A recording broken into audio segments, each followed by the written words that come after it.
പ്രിയപ്പെട്ടവരെ, കെം ടോക്കിലേക്ക് വീണ്ടും സ്വാഗതം. 12ാം ക്ലാസ് കെമിസ്ട്രിയിലെ 4ാം ചാപ്റ്ററായ കെമിക്കൽ കൈനറ്റിക്സ് എന്ന ചാപ്റ്ററിൻ്റെ ഫോക്കസ് ബേസ്ഡ് ക്ലാസ്സുമായാണ് ഇന്നത്തെ എപ്പിസോഡ്. ആമുഖങ്ങളൊന്നുമില്ലാതെ എൻ്റെ പ്രിയപ്പെട്ട സബ്സ്ക്രൈബേഴ്സും വ്യൂവേഴ്സുമായ വിദ്യാർത്ഥിനികൾക്ക് ഒരിക്കൽ കൂടി കെം ടോക്കിലേക്ക് സ്വാഗതം. കെമിക്കൽ കൈനറ്റിക്സ് എന്ന ഈ ചാപ്റ്ററിൽ 4 പോയിൻ്റാണ് പ്രധാനമായി ഫോക്കസ് ഏരിയയായിട്ട് നൽകിയിട്ടുള്ളത്. ഒന്ന്, നിങ്ങൾ സ്ക്രീനിലേക്ക് നോക്കുക. Factors influencing rate of A chemical reaction. ഒരു രാസപ്രവർത്തനത്തിൻ്റെ റേറ്റിനെ, അതിൻ്റെ വേഗതയെ സ്വാധീനിക്കുന്ന ഘടകങ്ങൾ. ഒന്ന്.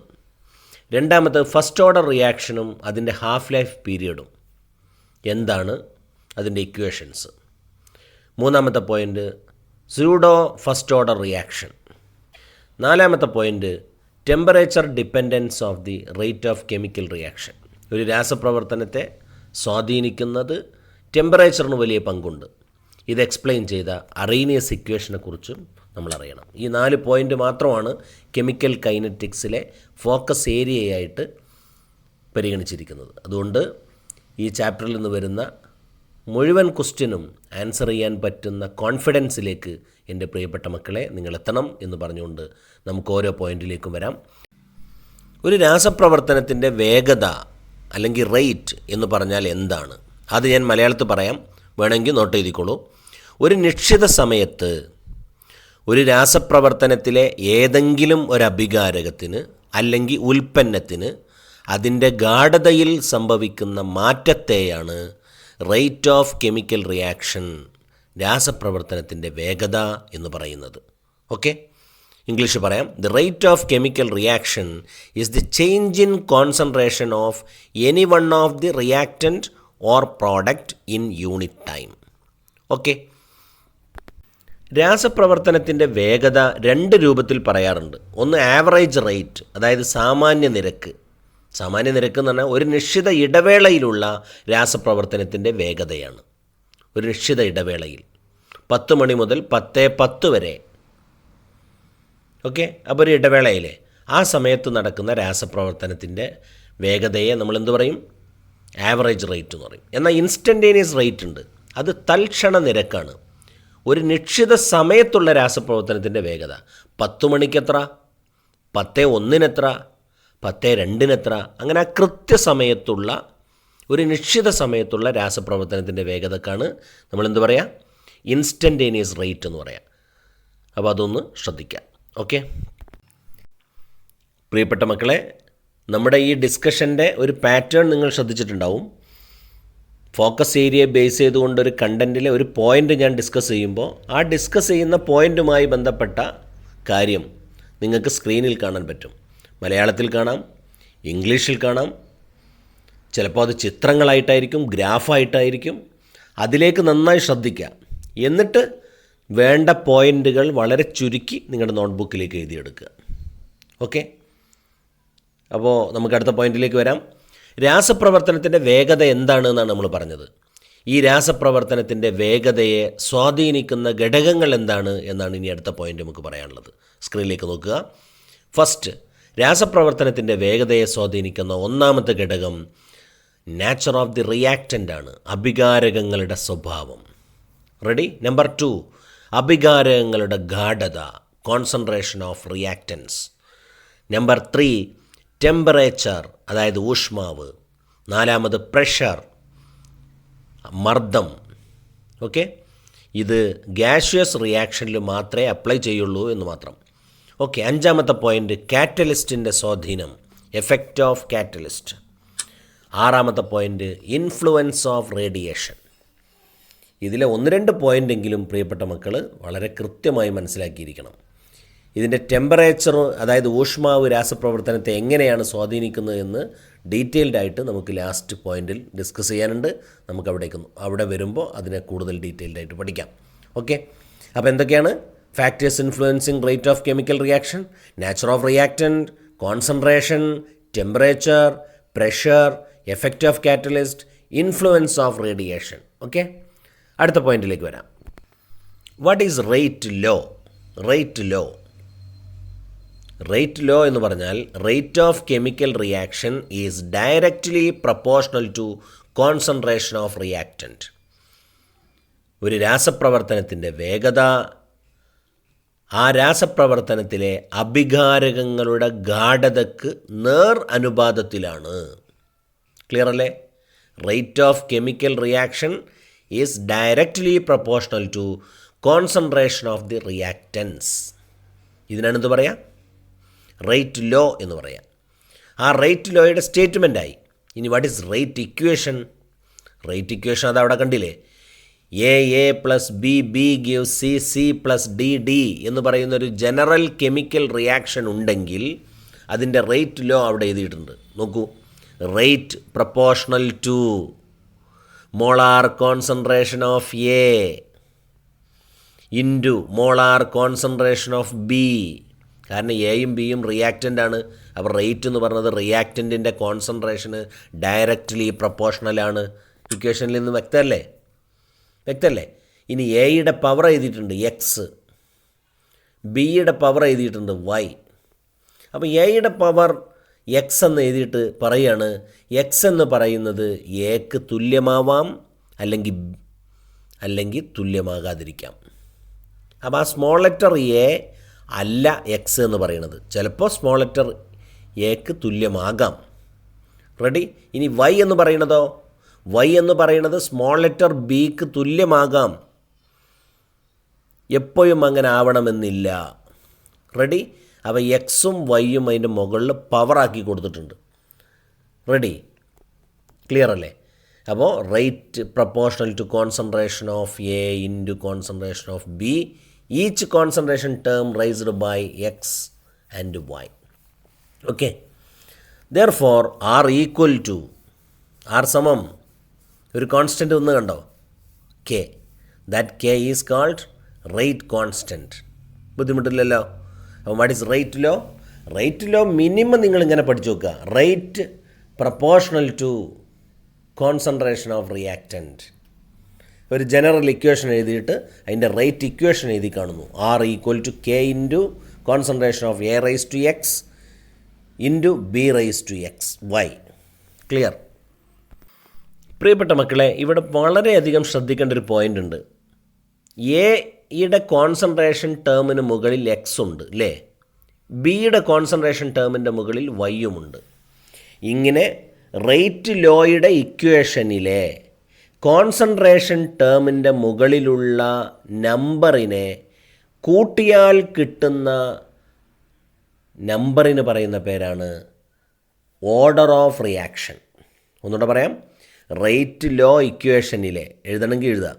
റേറ്റ് ലോ ഇക്വേഷനിലെ കോൺസെൻട്രേഷൻ ടേമിൻ്റെ പവർ എക്സ് വൈ എന്നൊക്കെ പറഞ്ഞ സംഭവമില്ലേ, ആ പവറിൻ്റെ നമ്പറുകൾ കൂട്ടിയാൽ കിട്ടുന്ന നമ്പർ കൂട്ടിയാൽ കിട്ടുന്ന നമ്പർ തന്നെയല്ലേ, അതിനാണ് എന്ത് പറയുക? ഓർഡർ എന്ന് പറയാം. അപ്പോൾ ഓർഡർ എന്താണെന്ന് പഠിച്ചില്ലേ? ഓർഡർ. അപ്പോൾ ഈ ഓർഡറും മോളിക്യുലാരിറ്റിയും തമ്മിലുള്ള ഒരു ഡിഫറൻസാണ് ഇനി നമുക്ക് ഡിസ്കസ് ചെയ്യാനുള്ളത്. നമുക്ക് സ്ക്രീനിലേക്ക് വരാം. What is the difference between order and molecularity of a reaction?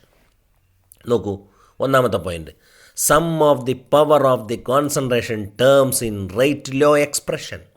Rate law എക്സ്പ്രഷനിലെ കോൺസെൻട്രേഷൻ ടേമിൻ്റെ പവറുകളുടെ തുകയാണ് ഓർഡർ. എന്നാൽ മോളിക്യുലാരിറ്റിയോ? It is the total number of reactant species collide simultaneously in a chemical reaction. ഒരു രാസപ്രവർത്തനത്തിൽ കൂട്ടിമുട്ടുന്ന അഭികാരകങ്ങളുടെ ആകെ നമ്പറിനാണ് മോളിക്യുലാരിറ്റി എന്ന് പറയുക. രാസപ്രവർത്തനം നടക്കണമെങ്കിൽ അഭികാരകങ്ങൾ തമ്മിൽ കൂട്ടിയിടിക്കണം. ആ കൂട്ടിയിടിക്കുന്ന നമ്പർ ഓഫ് റിയാക്റ്റൻസ് മോളിക്യൂൾസിനാണ് മോളിക്യുലാരിറ്റി എന്ന് പറയാം. ഓക്കെ. നമ്പർ 2, ഓർഡർ എന്ന് പറയുന്നത് പരീക്ഷണത്തിലൂടെ കിട്ടുന്ന വാല്യൂ ആണ്. It is an experimental quantity. എന്നാൽ മോളിക്യുലാരിറ്റി എന്ന് പറഞ്ഞാൽ പരീക്ഷണം നടത്തേണ്ട, കണ്ടാൽ തന്നെ പറയാൻ പറ്റും, തിയററ്റിക്കൽ ക്വാണ്ടിറ്റിയാണ്. മൂന്നാമത്തെ point, order can be 0 or fraction. Order ചിലപ്പോൾ 0 ആകാറുണ്ട്, അല്ലെങ്കിൽ ഫ്രാക്ഷൻസ് ആവാറുണ്ട്. അര, കാല്, മുക്കാലൊക്കെ ആയിട്ടുള്ള വാല്യൂ ആവാറുണ്ട്. എന്നാൽ മോളിക്കുലാരിറ്റി ഒരിക്കലും സീറോയും വരില്ല, ഫ്രാക്ഷനും വരില്ല. കൂട്ടിമുട്ടുന്ന മോളിക്യൂളിൻ്റെ എണ്ണം അരയാണ് എന്ന് പറയില്ലല്ലോ. ഒരു മോളിക്യൂൾ ഇടിച്ചു അല്ലെങ്കിൽ 2 മോളിക്യൂൾ ഇടിച്ചു, ഇങ്ങനെയല്ലേ പറയുള്ളൂ. ഓക്കെ, അടുത്ത 4ാമത്തെ പോയിൻ്റ്, ഇത് കോംപ്ലക്സ് റിയാക്ഷനിലും എലമെൻ്ററി റിയാക്ഷനിലും അപ്ലൈ ചെയ്യാൻ പറ്റും. എന്നാൽ എലമെൻ്ററി റിയാക്ഷനിൽ മാത്രമേ മോളിക്കുലാരിറ്റി അപ്ലൈ ചെയ്യാൻ പറ്റുള്ളൂ.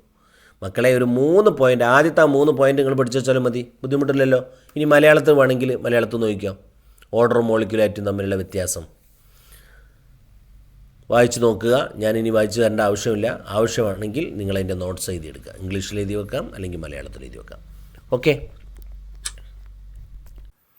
അടുത്ത പോയിന്റിലേക്ക് വരാം. ഫസ്റ്റ് ഓർഡർ റിയാക്ഷൻ എന്ന് പറയുന്ന ഒരു റിയാക്ഷനിലെ ഇൻ്റഗ്രേറ്റഡ് റേറ്റ് ഇക്വേഷൻ നമുക്ക് കിട്ടണം. അതൊരു ഡെറിവേഷനിലൂടെയാണ് കിട്ടുക. തൽക്കാലം നമ്മൾ ആ ഇക്വേഷൻ അങ്ങോട്ട് ബൈഹാർട്ട് ചെയ്യാം. Integrated rate equation for first order reaction. ആ ഇക്വേഷനാണ് K = 2.303/T log concentration of R0 by concentration of R. ഓരോന്ന് എന്താന്ന് പറയാം. What is K? നിങ്ങൾ നേരത്തെ പഠിച്ചില്ലേ, rate constant. What is T? Time taken for the reaction. Okay, R0 initial concentration of reactant എഴുതി വെക്കണേ. What is R? Concentration of reactant. അപ്പോൾ R0 എന്ന് പറഞ്ഞത് initial concentration of reactant, R എന്ന് പറയുന്നത് final concentration of the reactant. 10 gram ഉണ്ടായിരുന്ന reactant 5 ഗ്രാമായി. അങ്ങനെ ആകുമ്പോൾ ഇനീഷ്യൽ കോൺസെൻട്രേഷൻ എത്ര? 10. ഫൈനൽ എത്ര? 5. ഇനി വേറൊരു സംഭവം പറയാം. 22 ഗ്രാം ഉണ്ടായിരുന്ന ഒരു പദാർത്ഥം 18 ഗ്രാമായിട്ട് മാറി. 18 ഗ്രാമായിട്ട് മാറി. അങ്ങനെയാണെങ്കിൽ ഇനീഷ്യൽ കോൺസെൻട്രേഷൻ 22. ഫൈനൽ പറയും, ഫൈനൽ എത്ര? 18. ക്ലിയർ? അപ്പോൾ എന്താണ് integrated rate equation of first order reaction?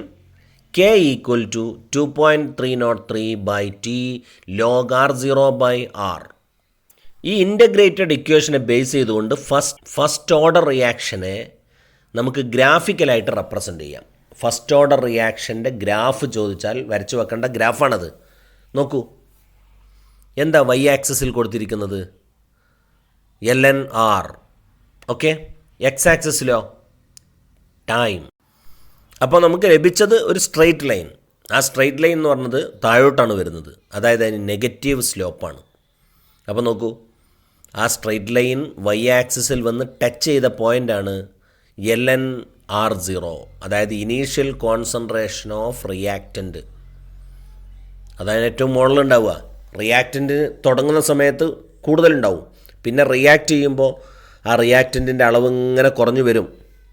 അതുകൊണ്ടാണ് താഴോട്ട് ഇങ്ങനെ ഇറങ്ങി വരുന്നത്. ടൈം ഇങ്ങനെ മുന്നോട്ട് പോകുന്നതിനനുസരിച്ച് റിയാക്റ്റൻറ്റിൻ്റെ അളവ് കുറഞ്ഞു വരും. അതാണ് താഴോട്ട് ഇറങ്ങി വരുന്നത്. എന്തതിൻ്റെ സ്ലോപ്പ്? -K ആണ് ഇതിൻ്റെ സ്ലോപ്പ്. പ്രത്യേകം ശ്രദ്ധിക്കുക, ഇത് വരച്ചു വെക്കണം, പഠിച്ചു വെക്കുകയും വേണം. ഫസ്റ്റ് ഓർഡർ റിയാക്ഷൻ എന്ന് പറഞ്ഞാൽ എന്താണ്? അതായത് ഈ കെമിക്കൽ റിയാക്ഷൻ ഒരു കോൺസെൻട്രേഷൻ ടേമിനെ മാത്രമാണ് ഡിപ്പെൻഡ് ചെയ്യുക. റെഡി? കോൺസെൻട്രേഷൻ ഓഫ് റിയാക്റ്റൻറ്റിനെ ഡിപ്പെൻഡ് ചെയ്യും. ആ കോൺസെൻട്രേഷൻ്റെ പവർ 1 ആയിരിക്കും. ഇതാണ് ഫസ്റ്റ് ഓർഡർ റിയാക്ഷൻ എന്ന് പറയാം. ഇങ്ങനെയുള്ള ഫസ്റ്റ് ഓർഡർ റിയാക്ഷൻ്റെ എക്സാമ്പിൾ അവിടെ കൊടുത്തിട്ടുണ്ട്. Hydrogenation of ethene. Number 2, radio activity. ഇത് രണ്ടും ഫസ്റ്റ് ഓർഡർ റിയാക്ഷൻ എക്സാമ്പിളാണ്. പഠിച്ചു നോക്കണേ. അപ്പോൾ സീറോ ഓർഡർ റിയാക്ഷൻ എന്ന് പറഞ്ഞാൽ അപ്പോൾ എന്താ നിങ്ങൾ മനസ്സിലാക്കിയത്? സീറോ ഓർഡർ റിയാക്ഷൻ എന്ന് പറഞ്ഞാൽ ആ കെമിക്കൽ റിയാക്ഷൻ്റെ റേറ്റ് റിയാക്റ്റൻറ്റിൻ്റെ കോൺസെൻട്രേഷനെ ഡിപ്പെൻഡ് ചെയ്യില്ല എന്നാണ്. ഓക്കെ, ഇനി സെക്കൻഡ് ഓർഡർ എന്നാണ് പറയുന്നതെങ്കിലോ?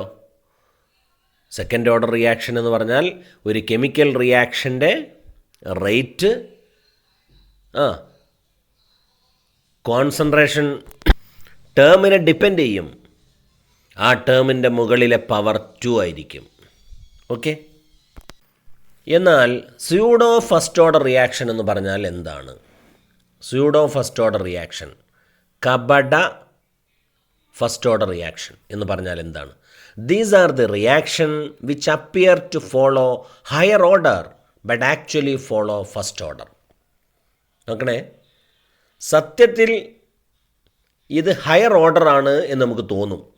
റിയാക്ഷൻ കണ്ടാൽ നമുക്ക് തോന്നും ഹയർ ഓർഡറാണ്, 2, 3, 4 ഒക്കെ വരാൻ സാധ്യതയുണ്ട് നമ്മൾ കരുതും. എന്നാൽ യഥാർത്ഥത്തിൽ ഇത് ഫസ്റ്റ് ഓർഡർ ആയിരിക്കും. ഉയർന്ന ഓർഡർ രാസപ്രവർത്തനമാണെന്ന് തോന്നുകയും എന്നാൽ ഫസ്റ്റ് ഓർഡറായി നിലനിൽക്കുകയും ചെയ്യുന്ന രാസപ്രവർത്തനത്തിന് പറയുന്ന പേരാണ് സ്യൂഡോ ഫസ്റ്റ് ഓർഡർ റിയാക്ഷൻ. എക്സാമ്പിളാണ് ഹൈഡ്രോളിസിസ് ഓഫ് എസ്റ്റർ, എസ്റ്ററുകളുടെ hydrolysis. Number 2, inversion of cane sugar. Cane sugar എന്ന് പറഞ്ഞാൽ പഞ്ചസാര, പഞ്ചസാരയുടെ ഇൻവേർഷൻ, കെയിൻ ഷുഗർ, അതിൻ്റെ ഇൻവേർഷൻ. ആ റിയാക്ഷനൊക്കെ അവിടെ കൊടുത്തിട്ടുണ്ട്. പഠിച്ചു വെക്കാൻ പറ്റുമെങ്കിൽ പഠിച്ചു വെക്കുക, അല്ലെങ്കിൽ ആ സ്റ്റേറ്റ്മെൻറ്റ് മാത്രം പഠിച്ചു വെക്കുക. ഏതാണ് സ്യൂഡോ ഫസ്റ്റ് ഓർഡർ റിയാക്ഷൻ്റെ example? Hydrolysis of ester, inversion of cane sugar. Okay. മലയാളത്തിൽ അതുമായി ബന്ധപ്പെട്ട നോട്ട് നിങ്ങൾക്കിപ്പോൾ കാണാവുന്നതാണ്, സ്ക്രീനിൽ കാണാവുന്നതാണ്. ഓക്കെ. എഴുതിയെടുക്കാൻ സമയം കിട്ടുന്നില്ലെങ്കിൽ നിങ്ങൾ ഈ വീഡിയോ ഒന്ന് പോസ് ചെയ്തിട്ട് എഴുതിയെടുക്കുക. ഓക്കെ. അടുത്ത ആക്ടിവേഷൻ എനർജി. എന്താണ് ആക്ടിവേഷൻ എനർജി? അഭികാരക തന്മാത്രകൾക്ക് രാസപ്രവർത്തനം നടത്താൻ വേണ്ട ത്രഷോൾഡ് എനർജി ലഭിക്കുവാൻ വേണ്ടി കൊടുക്കുന്ന അധിക ഊർജത്തെയാണ് ആക്ടിവേഷൻ എനർജി എന്ന് പറയുന്നത്. ഓക്കെ. അഭികാരക തന്മാത്രകൾക്ക് രാസപ്രവർത്തനം നടത്താൻ വേണ്ട ത്രഷോൾഡ് എനർജി ലഭിക്കുവാൻ കൊടുക്കുന്ന അധിക ഊർജത്തെ, it is an extra amount of energy for the reactant molecule to take part in chemical reaction. Ready? അടുത്ത point, half life of a reaction. ഒരു രാസപ്രവർത്തനത്തിൻ്റെ അർദ്ധായുസ് എന്ന് പറഞ്ഞാൽ എന്താണ്? It is the time required for half of the reactant converted to product. അതായത് ഒരു രാസപ്രവർത്തനത്തിലെ അഭികാരകത്തിൻ്റെ അളവ് അതിൻ്റെ പകുതിയാകാൻ എടുക്കുന്ന സമയത്തിനാണ് ഹാഫ് ലൈഫ് പീരീഡ് എന്ന് പറയാം. എഴുതി വെച്ചോ. എന്താണ് ഹാഫ് ലൈഫ് പീരീഡ്? ഒരു രാസപ്രവർത്തനത്തിലെ അഭികാരകത്തിൻ്റെ അളവ് അതിൻ്റെ പകുതിയാകാൻ എടുക്കുന്ന സമയം. 10 ഗ്രാം ഉണ്ടായിരുന്ന ഒരു രാസപ്രവർത്തനത്തിലെ റിയാക്റ്റൻറ്റിന് അത് 5 ഗ്രാം ആകാൻ എടുക്കുന്ന സമയം. ഓക്കെ. നിങ്ങളുടെ വീട്ടിലേക്ക് LPG സിലിണ്ടർ കൊണ്ടുവരുന്നു. 12 കിലോഗ്രാമുള്ള ആ LPG സിലിണ്ടറിൻ്റെ അല്ലേ, അതിൽ ഉള്ളത് ഗ്യാസ് ഉണ്ട്, ഫ്യൂലുണ്ട്, ഇന്ധനമുണ്ട്. ആ ഇന്ധനമാണ് റിയാക്റ്റൻ്റ് കത്തുമ്പോൾ. ആ ഇന്ധനം 12 കിലോഗ്രാം 6 കിലോഗ്രാമായി മാറാൻ എത്ര സമയമെടുത്തോ അതാണ് LPG കത്തുന്ന രാസപ്രവർത്തനത്തിൻ്റെ അർദ്ധായുസ്. ഓക്കെ. ഫസ്റ്റ് ഓർഡർ റിയാക്ഷൻ്റെ അർദ്ധായുസ്, അതായത് ഹാഫ് ലൈഫ് കാണാനുള്ള ഇക്വേഷൻ നമ്മൾ ഡിറൈവ് ചെയ്തത് ഇപ്പോൾ നിങ്ങൾക്ക് സ്ക്രീനിൽ കാണാവുന്നതാണ്. നമുക്കറിയുന്ന ഇക്വേഷനാണ് K = 2.303/T log concentration of R0 by concentration of R. ഇത് നമുക്കറിയുന്നതാണ്, ഇൻ്റഗ്രേറ്റഡ് ഇക്വേഷൻ എന്നാണ് ഇതിന് പറയുക. ആ ഇക്വേഷനെ നമുക്ക് ഒന്നുകൂടി റീഅറേഞ്ച് ചെയ്താൽ ടീനെ അങ്ങോട്ട് മാറ്റി Kയെ ഡിനോമിനേറ്ററിലേക്ക് മാറ്റി. പ്രശ്നമില്ലല്ലോ. ഇനി when T = T half, time എന്ന് പറയുന്നത് അർദ്ധായുസിന് തുല്യമാകുമ്പോൾ കോൺസെൻട്രേഷൻ ഓഫ് R എന്ന് പറയുന്നത് ഇനീഷ്യൽ കോൺസെൻട്രേഷൻ ഓഫ് റിയാക്റ്റൻറ്റിൻ്റെ പകുതിയായിരിക്കും അല്ലേ. 12 ഗ്രാം ഉണ്ടായിരുന്നത് 6 ഗ്രാം ആകുക എന്ന് പറഞ്ഞാൽ ടൈം ഹാഫ് ലൈഫ് പീരിയഡ് ആകുമ്പോൾ റിയാക്റ്റൻറ്റിൻ്റെ കോൺസെൻട്രേഷൻ ആദ്യത്തെ കോൺസെൻട്രേഷൻ്റെ പകുതിയായിട്ട് മാറും. എന്നിട്ട് ആ വാല്യൂ എന്ത് ചെയ്യുക? മുകളിലെ ഇക്വേഷനിൽ കൊടുക്കുക. Tക്ക് പകരം T ഹാഫ് കൊടുത്തു അല്ലേ, Rന് പകരം R0/2 കൊടുത്തപ്പോൾ നമുക്ക് കിട്ടിയ ഇക്വേഷൻ അതവിടെ t half equal to 0.693/k. നിങ്ങൾ ആ ഇക്വേഷനെങ്കിലും പഠിച്ചു വെക്കുക, ബുദ്ധിമുട്ടില്ലല്ലോ. ശരി, ഏതാണ് equation? T half equal to 0.693/k. പ്രിയപ്പെട്ട മക്കളെ, ഇനി നമുക്ക് ഡിസ്കസ് ചെയ്യാനുള്ളത് ഫസ്റ്റ് ഓർഡർ റിയാക്ഷൻ്റെയും സീറോ ഓർഡർ റിയാക്ഷൻ്റെയും പൊതുവായ ചില ഫാക്റ്റുകളാണ്. General facts on zero and first order reaction. ശരിക്കും നമുക്ക് പഠിക്കാനുള്ളത് ഫസ്റ്റ് ഓർഡർ റിയാക്ഷൻ മാത്രമേ ഉള്ളൂ. ഞാനിതിൻ്റെ കൂടെ സീറോ ഓർഡറും കൂടെ കാണിച്ചിട്ടുണ്ട്. ഫോക്കസ് പോയിൻ്റ് നൽകിയിരിക്കുന്നത് ഫസ്റ്റ് ഓർഡറിനെ കുറിച്ച് മാത്രം പഠിക്കാനാണ്. എന്നാൽ സീറോ ഓർഡറും കൂടെ പഠിക്കണം, കാരണം സീറോ ഓർഡറിൽ നിന്ന് ക്വസ്റ്റ്യൻ വരാം. നമുക്ക് പാസ്സാകാനുള്ള മാർക്ക് ഫോക്കസ് ഏരിയയിൽ നിന്ന് തന്നെ വരും എന്നാണ് ഡിപ്പാർട്ട്മെൻറ്റ് ഉദ്ദേശിച്ചത്. ഓക്കെ, രണ്ടും തമ്മിലൊരു കമ്പാരിസൺ നിങ്ങൾക്കിപ്പോൾ സ്ക്രീനിൽ കാണാം. സീറോ ഓർഡറും കൂടെ വേണ്ടവർ അത് എഴുതിയെടുക്കുക. ഫസ്റ്റ് ഓർഡർ മാത്രം മതിയെങ്കിൽ ഫസ്റ്റ് ഓർഡറിൻ്റെ ആദ്യത്തെ കോളവും തേർഡ് കോളവും മാത്രം എഴുതിയാൽ മതി. ഓക്കെ, അപ്പോൾ നോക്കാം എന്താ സീറോ ഓർഡർ റിയാക്ഷനും ഫസ്റ്റ് ഓർഡർ റിയാക്ഷനും തമ്മിൽ ഡിഫറൻഷ്യൽ റേറ്റ് ഇക്വേഷനിൽ എന്താണ് വ്യത്യാസം? സീറോ ഓർഡർ ആകുമ്പോൾ കോൺസെൻട്രേഷൻ ടേം ഉണ്ടാവില്ല. അപ്പോൾ -d concentration of R/dt = k ആയിരിക്കും. എന്നാൽ ഫസ്റ്റ് ഓർഡറിൽ കോൺസെൻട്രേഷൻ ടേം വന്ന് കണ്ടില്ലേ, കോൺസെൻട്രേഷൻ ഓഫ് R വന്നില്ലേ, അതിൻ്റെ പവർ എത്ര? 1 ആണ്. ഇപ്പുറത്ത് 0 ആണ്, അതുകൊണ്ട് കോൺസെൻട്രേഷൻ ടേം ഇല്ല. ഇനിയൊരു സംശയമുള്ളത് -d കോൺസെൻട്രേഷൻ ഓഫ് R/dt എന്ന് പറഞ്ഞാൽ എന്താണെന്നാണ്. അത് that is equal to rate. അപ്പോൾ റേറ്റ് ഈക്വൽ ടു k ആയിരിക്കും സീറോ ഓർഡറിൽ. മറ്റതിൽ rate equal to k into concentration of R ആയിരിക്കും. ബുദ്ധിമുട്ടില്ലല്ലോ. രണ്ടാമത്തെ equation integrated rate equation. Zero ഓർഡറിൻ്റെ അത് അവിടെ കൊടുത്താണ് R0 - R/T. R0 എന്ന് പറഞ്ഞാൽ initial concentration of reactant, R എന്ന് പറഞ്ഞാൽ final concentration of reactant T ആണ് റേറ്റ് കോൺസ്റ്റൻറ്റ്. എന്നാൽ ഫസ്റ്റ് ഓർഡറിൻ്റെ റേറ്റ് കോൺസ്റ്റൻറ്റ് എന്ന് പറഞ്ഞാൽ 2.303/T log concentration of R0 concentration of R. Clear. അടുത്ത ഹാഫ് ലൈഫ് പീരിയഡ്, നേരത്തെ ഞാൻ സൂചിപ്പിച്ച half life period. T half equal to concentration of R0, അതായത് initial concentration of reactant /2k ആണ് സീറോ ഓർഡറിന്. എന്നാൽ ഫസ്റ്റ് ഓർഡറിന് നമ്മൾ നേരത്തെ ഡിറൈവ് ചെയ്ത് കിട്ടിയ ഇക്വേഷൻ അതവിടെ t half equal to 0.693/k. Clear. Zero ഓർഡറിൻ്റെ യൂണിറ്റ് ഓഫ് k, റേറ്റ് കോൺസ്റ്റൻറ്റിൻ്റെ യൂണിറ്റ് എന്ന് പറയുന്നത് mole litre inverse second inverse ആണ്. എന്നാൽ ഫസ്റ്റ് ഓർഡറിൻ്റെ യൂണിറ്റ് സെക്കൻഡ് ഇൻവേഴ്സ് ആണ്. പഠിച്ചു വെക്കണേ, very very important, second inverse. അടുത്തത് സ്ട്രെയിറ്റ് ലൈൻ പ്ലോട്ട് കിട്ടാൻ വേണ്ടി സീറോ ഓർഡറിൽ എക്സിലും വൈയിലും എന്താണ് കൊടുക്കേണ്ടതെന്നാണ്. സീറോ ഓർഡർ റിയാക്ഷന് y ആക്സിസിൽ കോൺസെൻട്രേഷൻ ഓഫ് ആറും എക്സ് ആക്സിസിൽ ടൈമും കൊടുത്താൽ സ്ട്രെയിറ്റ് ലൈൻ കിട്ടും. അതിൻ്റെ സ്ലോപ്പ് -k ആയിരിക്കും. എന്നാൽ ഫസ്റ്റ് ഓർഡർ റിയാക്ഷന് ലോഗ് കോൺസെൻട്രേഷൻ ഓഫ് R എവിടെ കൊടുക്കുക? y ആക്സിസിൽ കൊടുക്കുക, ടൈം എക്സ് ആക്സിസിലും കൊടുക്കുക. അങ്ങനെ ആകുമ്പോൾ സ്ലോപ്പ് കിട്ടുക -k/2.303 ആവും. നേരത്തെ ഈ ഗ്രാഫ് നമ്മൾ കണ്ടതാണ്. ബോധ്യപ്പെട്ടിട്ടില്ലെങ്കിൽ ബാക്കോട്ട് പോവുക, ആ ഗ്രാഫ് കാണുക. ഇപ്പോൾ കാണണോ? ജസ്റ്റ് എന്നാൽ കണ്ടോളൂ, സ്ക്രീനിലേക്ക് നോക്കിക്കോളൂ. സ്ക്രീനിൽ ചെറിയൊരു മാറ്റമുണ്ട്. ലോഗ് എന്നുള്ളതിന് പകരം ln എന്നാണ് കൊടുത്തത്. ln എന്നാകുമ്പോൾ 2.303 ഉണ്ടാവില്ല. ഇതാണ് വ്യത്യാസം, വേറൊരു വ്യത്യാസമില്ല. ശ്രദ്ധിക്കാം. എന്തെങ്കിലും സംശയം ഉണ്ടെങ്കിൽ വാട്സപ്പിൽ ബന്ധപ്പെട്ടാൽ മതി. ഓക്കെ, ഗ്രാഫ് കണ്ടല്ലോ, ക്ലിയർ അല്ലേ? കെമിക്കൽ കൈനറ്റിക്സിലെ ലാസ്റ്റ് പോയിന്റിലേക്ക് വരികയാണ് നമ്മൾ. അതായത് റേറ്റ് ഓഫ് റിയാക്ഷനും ടെമ്പറേച്ചറും തമ്മിലുള്ള ബന്ധം. ഓക്കെ, ഒരു കെമിക്കൽ റിയാക്ഷൻ്റെ ടെമ്പറേച്ചർ 10 ഡിഗ്രി ഉയർത്തിയാൽ ആ കെമിക്കൽ റിയാക്ഷൻ്റെ റേറ്റ് ഡബിളായിട്ട് മാറും. ഒന്നുകൂടെ പറയട്ടെ, ഒരു കെമിക്കൽ റിയാക്ഷൻ്റെ ടെമ്പറേച്ചർ 10 ഡിഗ്രി ഉയർത്തിയാൽ 300-ൽ നിന്ന് 310 കെൽവിനിലേക്ക് ഒരു രാസപ്രവർത്തനം മാറിയാൽ അതിൻ്റെ റേറ്റ് ഇരട്ടിയാവും. ക്ലിയർ അല്ലേ? ബുദ്ധിമുട്ടില്ലല്ലോ.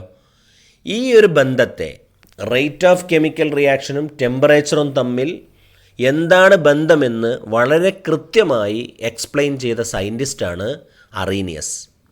അറീനിയസ് വെറുതെ പറഞ്ഞേക്കല്ല, അദ്ദേഹം ഒരു ഇക്വേഷൻ തന്നെ ഉണ്ടാക്കിയിട്ടുണ്ട്. ആ ഇക്വേഷൻ ബൈ ഹാർട്ട് ചെയ്യണം.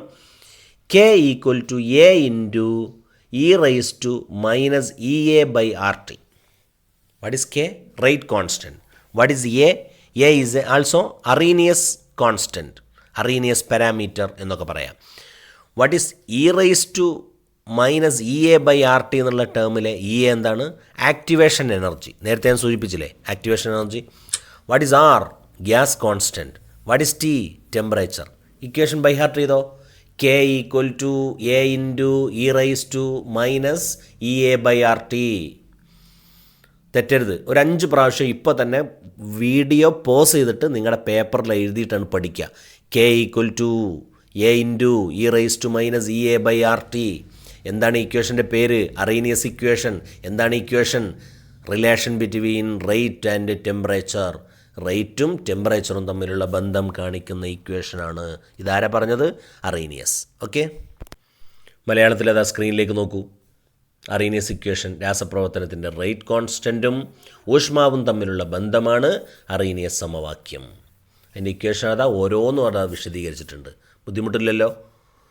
ടെമ്പറേച്ചർ ചേഞ്ച് ചെയ്യുമ്പോൾ നമുക്ക് കിട്ടുന്ന ഒരു ഇക്വേഷനാണ് log K2 by K1 equal to EA by 2.303 R into T2 minus T1 by T1 T2. അതൊന്ന് ബൈ ഹാർട്ട് ചെയ്യുക, കാരണം ഇത് വെച്ചുകൊണ്ട് പ്രോബ്ലംസ് വരാറുണ്ട്.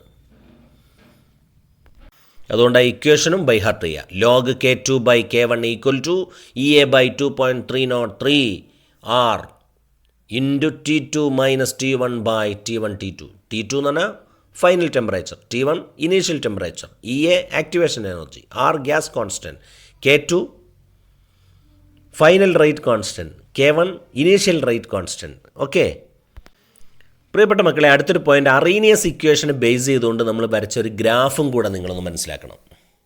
നോക്കൂ, ഗ്രാഫ് വളരെ സിമ്പിളാണ്. LNK എക്സ് വൈ ആക്സിസിലും 1/T ആ ടി ടൈമല്ല കേട്ടോ, ടെമ്പറേച്ചറാണ്. ടെമ്പറേച്ചറിൻ്റെ റെസിപ്രോക്കൽ എക്സ് ആക്സിസിലും കൊടുക്കുക. 1/T ആണ്. പ്രത്യേകം ശ്രദ്ധിക്കുക. വെച്ചുകൊണ്ടൊരു ഗ്രാഫ് വരച്ചാൽ നമുക്കൊരു സ്ട്രെയിറ്റ് ലൈൻ കിട്ടും. ആ സ്ട്രെയിറ്റ് ലൈൻ വൈ ആക്സിസിൽ ടച്ച് ചെയ്യുന്നുണ്ട്. ആ ടച്ച് ചെയ്യുന്ന പോയിൻ്റ് ഇൻ്റർസെപ്റ്റ് എന്ന് നമ്മൾ മാത്സിൽ പഠിച്ചിട്ടുണ്ട്. ആ ഇൻ്റർസെപ്റ്റ് LNA ആണ്. ഓക്കെ, എന്താണ് ക്യാപിറ്റൽ എ? അറീനിയസ് പാരാമീറ്ററിലെ ഒരു ടേമാണ് അല്ലേ. അറീനിയസ് പാരാമീറ്റേഴ്സ് 2 ഉണ്ട്. ഒന്ന് EAയുമാണ്, മറ്റൊന്ന് എയുമാണ്. EA എന്ന് പറയുന്നത് ആക്ടിവേഷൻ എനർജി, എ എന്ന് പറയുന്നത് Arrhenius constant. Okay, frequency parameter എന്നൊക്കെ അതിന് പറയാറുണ്ട്. ഏതായാലും ആവട്ടെ, അറീനിയസ് പാരാമീറ്റർ ഇപ്പോൾ ഏതൊക്കെയാണ്? EAയും എയും. എങ്ങനെയാണ് EAയും എയും കണ്ടുപിടിക്കുക? അത് കണ്ടുപിടിക്കാനുള്ള മാർഗമാണ് ഗ്രാഫ് വരയ്ക്കുക. ആരുപയോഗിച്ചുകൊണ്ട്? വൈ ആക്സിസിൽ ലോഗ് കെയും എക്സ് ആക്സിസിൽ 1/Tയും എടുത്തുകൊണ്ട് നമ്മളൊരു ഗ്രാഫ് വരച്ചാൽ നമുക്കൊരു സ്ട്രെയിറ്റ് ലൈൻ കിട്ടും. ആ സ്ട്രെയിറ്റ് ലൈനിൻ്റെ ഇൻ്റർസെപ്റ്റ് LNA ആയിരിക്കും. LNAയിൽ നിന്ന് എ കണ്ടുപിടിക്കാം. ആ ഗ്രാഫിൻ്റെ ആ സ്ട്രെയിറ്റ് ലൈനിൻ്റെ സ്ലോപ്പ് എന്ന് പറയുന്നത് -EA/R ആയിരിക്കും. ആ സ്ലോപ്പിൽ നിന്ന് ആക്ടിവേഷൻ എനർജിയും കണ്ടുപിടിക്കാം. ക്ലിയർ? വെരി വെരി ഇമ്പോർട്ടൻറ്റ്, ശ്രദ്ധിക്കണേ. അടുത്ത് നമുക്ക് പഠിക്കാനുള്ളത് കാറ്റലിസ്റ്റ് എങ്ങനെയാണ് ഒരു രാസപ്രവർത്തനത്തെ സ്വാധീനിക്കുന്നത് എന്നാണ്. ഒരു രാസപ്രവർത്തനത്തിൽ കാറ്റലിസ്റ്റ് ഉപയോഗിക്കുമ്പോൾ ആ രാസപ്രവർത്തനത്തിൻ്റെ ആക്ടിവേഷൻ എനർജിയെ കാറ്റലിസ്റ്റ് കുറക്കും. അങ്ങനെ ആക്ടിവേഷൻ എനർജി കുറച്ചു കഴിഞ്ഞാൽ കെമിക്കൽ റിയാക്ഷൻ്റെ റേറ്റ് കൂടും. ഇത് പഠിച്ചു വെക്കണതിന് ബുദ്ധിമുട്ടൊന്നുമില്ലല്ലോ. അത് വെച്ചുകൊണ്ട് ഒരു ഗ്രാഫ് നോക്കൂ നിങ്ങൾ. റിയാക്റ്റൻ്റ് പ്രോഡക്റ്റായി മാറുന്ന ഗ്രാഫാണ്. ഇങ്ങനെ മുകളിലോട്ട് പോയി പൊങ്ങിയാണ് വന്നിട്ട് ഇങ്ങോട്ട് താഴോട്ട് ഇറങ്ങി. ഒരു ഹമ്പ് കയറി ഇറങ്ങുന്നത് പോലെയല്ലേ റിയാക്റ്റൻ്റ് പ്രോഡക്റ്റായി മാറിയത്. ആ ഹമ്പ് കയറാൻ ഒരു എനർജി വേണം. ആ എനർജിയാണ് ആക്ടിവേഷൻ എനർജി നമ്മൾ പറയാം. എന്നാൽ കാറ്റലിസ്റ്റ് ഉപയോഗിച്ചപ്പോൾ ആ ഹമ്പിൻ്റെ വലിപ്പം ഒന്ന് കുറച്ചു, ഹൈറ്റ് ഒന്ന് കുറച്ച് കഴിയുമ്പോൾ എന്തായിരിക്കും? കൂടുതൽ റിയാക്റ്റൻ്റ് പ്രോഡക്റ്റായിട്ട് മാറും. അപ്പോൾ ഒരു കാര്യം ഉറപ്പായി, കാറ്റലിസ്റ്റ് ഉപയോഗിക്കുമ്പോൾ ആ രാസപ്രവർത്തനത്തിൻ്റെ ആക്ടിവേഷൻ എനർജി കുറയുകയും അതിൻ്റെ ഫലമായി കൂടുതൽ റിയാക്റ്റൻ്റ് പ്രോഡക്റ്റായി മാറുകയും ചെയ്യും. അതുകൊണ്ട് കാറ്റലിസ്റ്റിനെ ഒരു കെമിക്കൽ റിയാക്ഷനിൽ ഉപയോഗിച്ചാൽ അതിൻ്റെ rate of chemical reaction increase ചെയ്യും. Catalyst increase rate of chemical reaction by lowering the activation energy. Okay, ഇംഗ്ലീഷിൽ മലയാളത്തിൽ ഒക്കെ അവിടെ കാര്യങ്ങൾ വിശദീകരിച്ചിട്ടുണ്ട്, അതിൻ്റെ ഗ്രാഫും ഉണ്ട്, മനസ്സിലാക്കി വെക്കണേ. അടുത്തൊരു പ്രധാനപ്പെട്ട പോയിന്റിലേക്ക് വരികയാണ്. നമ്മൾ ആക്ടിവേഷൻ എനർജി കാൽക്കുലേറ്റ് ചെയ്യാൻ വേണ്ടി ഉപയോഗിക്കുന്ന ഇക്വേഷൻ നേരത്തെ ഞാൻ പറഞ്ഞതാണ്. ഏതാണ് equation? Log K2 by K1 equal to EA by 2.303 R into T2 minus T1 by T1 T2. ഇത് വെച്ചുകൊണ്ട് നമുക്ക് ഒരു പ്രോബ്ലം ചെയ്യാം. നിങ്ങൾ സ്ക്രീനിലേക്ക് നോക്കൂ, നിങ്ങളുടെ NCERT ബുക്കിൽ തന്നെ ഉള്ളതാണ്. The rate constant of a reaction at 500 Kelvin and 700 Kelvin are 0.02 second inverse and 0.07 second inverse respectively. Calculate the values of EA and A. Equation അതാ, log K2 by K1 equal to EA by 2.303 R into T2 minus T1 by T1 T2. തന്നിരുന്നില്ലേ? Temperature 500ഉം 700ഉം, അപ്പോൾ T1ഉം T2ഉം കിട്ടി. ബുദ്ധിമുട്ടില്ലല്ലോ. Rate constant തന്നിരിക്കുന്നു 0.02, that is what K1, 0.07 that is K2. Value apply ചെയ്യുക. അപ്ലൈ ചെയ്തപ്പോൾ EA അതിൽ നിന്ന് കാണാം. What is EA? EA അവിടെ കണ്ടിട്ടുണ്ട്. നിങ്ങൾ കാൽക്കുലേറ്ററിൽ ചെയ്ത് നോക്കുക. അവിടെ ചെയ്തതുപോലെ നിങ്ങൾക്ക് കിട്ടുന്നുണ്ട് എന്ന് ഉറപ്പ് വരുത്തിയാൽ you are confident to get 3 marks from this problem. Okay, EA കിട്ടി. പക്ഷേ ഈ ക്വസ്റ്റ്യനിൽ വേറൊന്നുകൂടെ പറഞ്ഞിട്ടുണ്ട്, A കാണണമെന്ന് പറഞ്ഞിട്ടുണ്ട്. എന്താ A കാണണമെങ്കിൽ നമുക്ക് ആ ഇക്വേഷൻ അറിയാം. K equal to A into E raise to minus EA by RT ആണ് ഇക്വേഷൻ. അതിൽ കൊടുക്കുക. A അല്ലാത്ത ബാക്കിയുള്ള എല്ലാ വാല്യൂ നമുക്കറിയാം. Kയുടെ വാല്യൂ ഏതെങ്കിലും ഒരു വാല്യൂ കൊടുക്കുക. Kയുടെ 0.02 ആയിക്കോട്ടെ. അങ്ങനെ ആകുമ്പോൾ അതിൻ്റെ ടെമ്പറേച്ചർ 500 കൊടുക്കണമെന്നേ ഉള്ളൂ. അത് വെച്ചുകൊണ്ട് A കാൽക്കുലേറ്റ് ചെയ്തു. ഈ കാൽക്കുലേറ്റ് ചെയ്ത സംവിധാനം നിങ്ങൾക്ക് അറിയുമോ എന്നുള്ളത് നിങ്ങളുടെ കാൽക്കുലേറ്റർ ഉപയോഗിച്ച് ഒന്ന് ചെയ്തു നോക്കുക. ഓക്കെ, അടുത്തൊരു ക്വസ്റ്റ്യൻ കൂടെ നോക്കാം. The first order rate constant for the decomposition of ethyl iodide by the reaction. ആ റിയാക്ഷൻ കണ്ടിട്ടൊന്നും ബേജാറാവണ്ട, അതൊന്നും അല്ല അവിടുത്തെ question. At 600 Kelvin is 1.60 into 10 raise to minus 5 second inverse. Its energy of activation that is EA 209 kJ per mole ആണ്. Calculate the rate constant of the reaction at 700 Kelvin. അപ്പോൾ K2 കാണണം. K1 തന്നിട്ടുണ്ട്, അത് വെച്ചുകൊണ്ട് ചെയ്തത് നോക്കൂ. ബുദ്ധിമുട്ടില്ലല്ലോ. Log K2 by K1 എന്ന് പറഞ്ഞാൽ log K2 minus log K1 എന്നാണ്. മാത്സിലെ റിലേഷൻ അറിയാലോ. അത് വെച്ച് അങ്ങോട്ട് ചെയ്തു. ലോഗ് K2 കാൽക്കുലേറ്റ് ചെയ്തു. ലോഗ് K2 കാൽക്കുലേറ്റ് ചെയ്തതിന് ശേഷം ലോഗ് K2ൻ്റെ വാല്യൂ അവിടെ കിട്ടിയിട്ടുണ്ട്. മൈനസ് 2.197 എന്നുള്ള വാല്യൂ കിട്ടിയിട്ടുണ്ട്. അതിൽ നിന്ന് K2 കാണാൻ അതിൻ്റെ ആൻറ്റി ലോഗ് കണ്ടാൽ മതി. അപ്പോൾ ഷിഫ്റ്റ് നോക്കിയിട്ട് ലോഗ് അടിക്കുക. അപ്പോൾ വാല്യൂ കിട്ടും 6.36 into 10 raise to minus 3 second inverse. Okay അല്ലേ? ക്ലിയർ അല്ലേ? സിമ്പിളല്ലേ? പ്രിയപ്പെട്ട മക്കളെ, കെമിക്കൽ കൈനറ്റിക്സിലെ 4 പോയിൻ്റ് നമ്മളിവിടെ ഡിസ്കസ് ചെയ്തു. ഇനി ഇതിൽ വേറെ പോയിൻ്റ് വരാനില്ല. വളരെ കൃത്യമായ ഷെഡ്യൂൾ ചെയ്തുകൊണ്ടുള്ള പഠനവുമായി നിങ്ങൾ മുന്നോട്ട് പോവുക. തീർച്ചയായും 8 മാർക്ക് കെമിക്കൽ കൈനറ്റിക്സിൽ നിന്ന് നിങ്ങൾക്ക് പ്രതീക്ഷിക്കാവുന്നതാണ് ഫോക്കസ് പോയിൻ്റ് പഠിച്ചാൽ. ക്ലിയർ അല്ലേ? അപ്പോൾ നിർത്താം ഇന്നത്തെ ക്ലാസ്. നിങ്ങളുടെ സുഹൃത്തുക്കൾക്ക് ഈ വീഡിയോ ഷെയർ ചെയ്യാൻ നിങ്ങൾ മറക്കരുത്. ഇങ്ങനെയൊരു വീഡിയോ ഉള്ളത് ഒരുപാട് വിദ്യാർത്ഥികൾ ദിനംപ്രതി കണ്ടുകൊള്ളുകയും അറിയുകയും ചെയ്തുകൊണ്ടിരിക്കുകയാണ്. ഇഷ്ടം പോലെ വിദ്യാർത്ഥികൾ അവരുടെ കമൻറ്റ് നിങ്ങൾ തന്നെ നോക്കിയാൽ അറിയാം. കമൻറ്റ് ബോക്സിൽ അവരുടെ ഒപ്പീനിയൻ അറിയിക്കുന്നു. എൻ്റെ വാട്സപ്പിൽ വന്നുകൊണ്ട് നോട്ട്സ് അയച്ചു തരാൻ പറയുന്നു. പക്ഷേ ഞാൻ ഉദ്ദേശിച്ചത് എല്ലാവർക്കും നോട്ട് ലഭ്യമാകുന്ന രൂപത്തിൽ ഈ വീഡിയോയുടെ ഡിസ്ക്രിപ്ഷൻ ബോക്സിൽ നോട്ടുകൾ നൽകിയിട്ടുണ്ട്. വേണമെങ്കിൽ അതിൽ നിന്ന് നോക്കാം. മലയാളവും ഇംഗ്ലീഷും അതിലുണ്ട്, എഴുതിയെടുക്കാം. പ്രിയപ്പെട്ട മക്കളെ, ഇതൊന്നും കൂടെ ആവർത്തിച്ച് കേൾക്കുക, കേട്ട് കാര്യങ്ങൾ മനസ്സിലാക്കുക. പരീക്ഷയ്ക്ക് കോൺഫിഡൻറ്റോട് കൂടെ പോവുക. Wish you all the best. Thank you. Keep in touch.